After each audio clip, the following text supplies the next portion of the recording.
যোগিনী একাদশী ব্রত কবে পালন করবেন? 10 নাকি 11ই জুলাই? রথযাত্রার পূর্বের আষাঢ় মাসের কৃষ্ণপক্ষের অত্যন্ত মাহাত্ম্যপূর্ণ একাদশী হচ্ছে যোগিনী একাদশী ব্রত। এই একাদশী ব্রত মহাপাপ বিনাশকারী, পুণ্য প্রদায়িনী। এই একাদশী ব্রত পালনে 88,000 ব্রাহ্মণকে ভোজন করানোর ফল লাভ হয়। হরে কৃষ্ণ। সুপ্রিয় ভক্তবৃন্দ, আসছে 11ই জুলাই রোজ শনিবার যোগিনী একাদশী ব্রত। বাংলাদেশ, ভারতের পশ্চিমবঙ্গ সহ সমগ্র ভারত, এশিয়ার সকল দেশ, মধ্যপ্রাচ্যের সকল দেশ এবং ইউরোপের সকল দেশে এই একাদশী ব্রতটি পালন করতে হবে 11ই জুলাই। তবে বেশ কিছু স্থানে এই একাদশী ব্রতটি পালিত হবে 10ই জুলাই।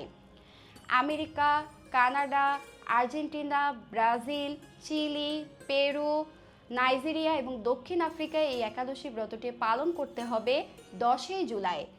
সুপ্রিয় ভক্তবৃন্দ, আপনারা সকলেই এই একাদশী ব্রত পালন করুন এবং ভগবানের অনেক কৃপা লাভ করুন। হরে কৃষ্ণ।